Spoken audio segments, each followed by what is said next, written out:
Looking at the domestic situation in Russia, some saying why the crackdown on the part of the Kremlin. And with us to talk about it, Sasha KOULAEVA of the International Federation of Human Rights, joining us from Moscow. She's the president of the Institute of Democracy and Cooperation, a former member of the Duma, Natalia Narochnitskaya. Also with us here in the studio, historian Frederick Jewsbury, and France 24, Douglas Herbert.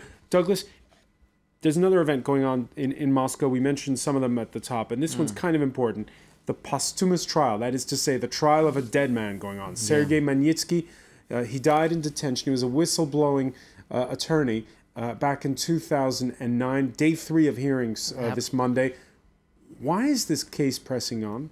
Yeah, Sergei Magnitsky basically represented everything that right now the Kremlin, as it is, hates most. I mean, he was a whistleblower, and the thing is, he actually blew the whistle on corruption. This man, on hundreds of millions of dollars of corruption within the Russian government, and instead of going after the corruption and the source of it, or at least instead of investigating his allegations, what they did is they turned around and went after him. And we know the rest of the story. The rest of the story is tragic. He was found dead in his jail cell in 2009, and to this day, there are disputed accounts of what actually happened. But you're absolutely right. I mean, the question with Magnitsky has basically become almost a lightning rod, if you will, or a beacon for critics of the government of all that is right now wrong with the current state of governance in Russia. And more specifically, he exemplified someone who stood up, tried to point the finger and say, j'accuse, this is wrong, and this is what happens to people who try to put a red card up to the state. He really is a lightning rod, and we're gonna show it. There's the case of a former KGB official who became an opposition politician, supported the Magnitsky Act, which was voted in the United States against those putting sanctions on those who went against Magnitsky in Russia. Opposition politician Gennady Gudkov, he got kicked out of the Duma. His security company got shut down. Now his 33-year-old son, who's also a member of parliament, is in trouble. Sergei Gudkov, one of only 7 Duma members to oppose that adoption ban, went to the U.S. at the start of last month. There he told a panel at a Washington think tank conference of his fact-finding on adoption of Russian babies. He said, "This weekend I visited several American families that adopted Russian children. I want to say I'm very grateful to them and other families for taking care of our children." Russia, which has responded to the Magnitsky Act by banning the adoption of Russian babies by Americans. Natalia Narochnitskaya, do you agree with that ban? Yes, I can hear you. Well, I would like to comment on several things that I heard in this discussion. First, about the term agent. I don't like the term. I agree with you. I would prefer actor because of the reminiscences of old times. But in other aspects, I have nothing against this law. But do you agree on the ban on banning Americans from adopting Russian babies? It is too many cases from America, because there is no ban on any other adoption. In France, we have absolutely harmonious relations with regard to these complicated issues that requires the alienation and correspondence of different legal systems of countries. No, Italians adopt a lot of things. It's only from America that we constantly receive information about very strange cases, and that was the reason that the Duma adopted this law. And everybody, the opponents of this law say that we are deprived. I'm sorry, we have to be factual here. First of all, François. First of all, wait, but first of all, you'll recognize, you will agree that more Americans adopted Russian children than citizens of any other country. We are talking about thousands and thousands of adoptions. The cases you're talking about that you called strange, they are extremely, extremely rare. We're talking, you can count them on your hand. You could count them on your hand, and I think you would agree, because you followed the Russian press coverage, I am sure of this, they have been very much blown out of proportion. We never hear about the successful cases of orphaned Russian children being adopted by American families where they've grown up to live happy, successful lives. We hear about the very few cases of absolute tragedies, which I'll agree are tragedies, but that's all we hear about. And they have been blown up by the state-run Russian press for political effect a lot of the time, and it works, unfortunately. Many countries in the press issues are used for some political blah blah, etc. So it's no wonder.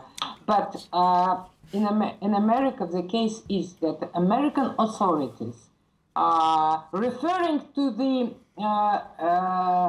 the difference of responsibility of the federal state and the states in the United States, refused practically to fulfill and execute the agreements that we achieved before, because there are certain rules that we insisted on, that Russian country and is allowed to follow the destiny of a child for a certain period of time. And Americans very often refuse that information or disregard any request with this regard. And that is certainly the reason also that alarms us. And you say that thousands and thousands of Russian people, contrary to what people think abroad, adopt many times more children than Americans. Although I can believe, and I'm sure that there are very good American families who adopted Russian children and they are happy and they are wonderful parents, of course. And the worse to the United States that the policy of the country, of the authorities, throws. All right, so we understand the difference here. George Frederick Jewsbury, all of this is born. This ban on adoption came after the Magnitsky Act. Mm-hmm. Why is the case of Sergei Magnitsky hit such a raw nerve? I think Doug said it the best. Magnitsky represents everything that is, shall we say, verboten for the Kremlin right now. In fact, as a historian looking back, I think we're back in the age of Nicholas I. We're having an official nationalism put together, orthodoxy, autocracy, nationality, except it's Putinism, the church, and Russia. And then you go to the fact that you have this visceral anti-Westernism that was there at Nicholas I against industries, against railroads. All of a sudden, we have this reborn under Mr. Putin. And I'm sorry, I can't tell you why. Because the elections are done. The economy is not that bad a shape. In fact, there's the response to the shale gas. They found this huge the red linen deposit. Made the front page of today's Financial Times. There's going to be all this untapped wealth. It is something which I think maybe our colleague can tell us. But as an American watching Russia for a half century, I've never seen anything like this. Sasha, KOULAEVA, why are things coming to a head? And there'd been all this talk of hitting the reset button in the relations between Moscow and Washington. We've been told that the tough talk was, rhetoric on the campaign trail. But why is the Magnitsky case raising red flags? Why is all this happening now? Well, I guess there are several explanations possible, and I'm not pretending to have all of them in hand.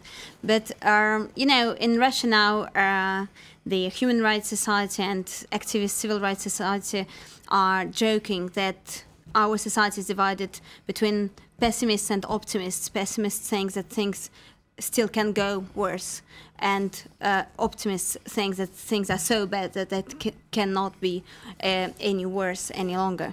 I think that all these years, because Putin has been in power for many years now, he disappeared for a while from his presidential chair, but not from the political life, and he has never disappeared totally from the presidency of Russia.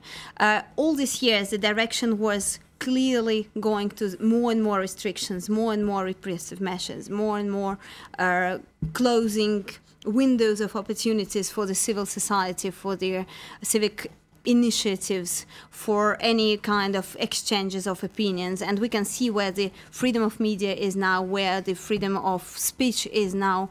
The long list of human rights defenders and journalists disappeared, murdered, or imprisoned. And now we have once again a long list of political prisoners, which has not been the case for years already.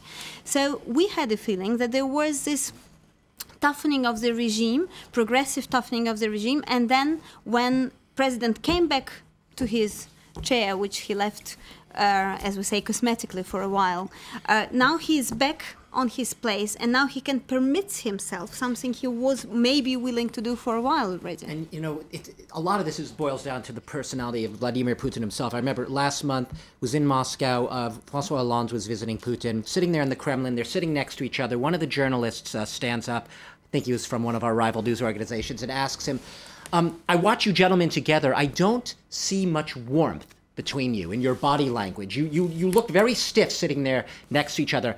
And Vladimir Putin, he never smiles, but looks the man straight in the eyes, this journalist, and said, come a little closer and you'll feel the warmth. And it would normally, I would have laughed. It would have been a funny comment. I did sort of laugh, but it was also a little chilling because there was the man right there. And you just felt it. But as George Frederick Jewsbury says, the man is popular. The man is popular, however, as we could also say, and maybe we're only talking about Moscow for now, but in certain segments of society, and yeah, a lot of the younger generation, there really are two Russian societies. Yes, Putin resonates with a large section of Russian society, a still very large section, and yes, a lot of it outside of Moscow, but within Moscow, which for better or for worse still is the forging ground for a lot of where Russia might be headed in the future, you have, and we haven't been talking at all about these people, a young new generation, 20s, 30-something. These people are either apolitical or they're on the streets demonstrating, a lot of them, and they're very open to the world. A lot of my friends who I see there, I mean, they spend their days going to cultural exhibits. The Moscow Fashion Week just ended.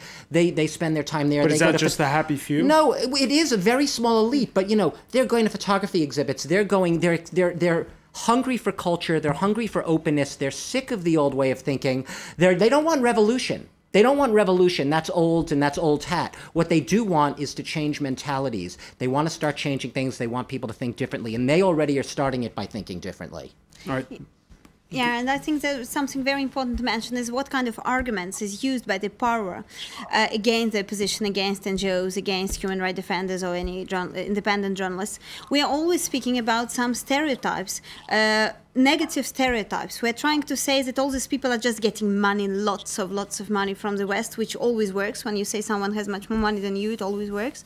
Then there are all these also stereotypes about, for example, sexual minorities, which they take out of the old past, which we believe to be the old past, but which is coming back again with LGBT law, which forbids, in a way, any activity linked to the defense of sexual minorities' rights. Then they take out the story of babies, poor babies adopted by angry and bad American families. Nobody mentions that these babies who are adopted by American families are handicapped children. There is a law which forbids, in fact, adopting the good health children. So these are the children Russians do not want to adopt and who would have lots of health accidents or even deaths in the places where they are because no Russian family would take them. So what I wanted to underline is that a lot is done to use the stereotypes and some, you know, undermining thinking of people in a country which is not that much used of democracy. All right, but Douglas Herbert making the argument that there is there's a generation gap between the young and the old. The last Soviet president, Mikhail Gorbachev, claims the genie's out of the bottle and there'll be no turning back to the old days. We've now reached such a stage where we've interrupted perestroika. But there'll be no turning back. Even if President Putin and others think that they can return to those old methods of force and fear and control through fear. Natalia Narochnitskaya, would you? What's your reaction to that point and to the one made by Douglas that there's sort of a generation gap between those who've been in power now for a long time in the Kremlin? well, there is always a generation gap between generations, but I can't agree that that can explain what my distinguished counterparts in the discussion wanted to explain. About Magnitsky case, everything I know about this case makes me believe that if there was somebody interested in his death, it was not Russia at all, but the others.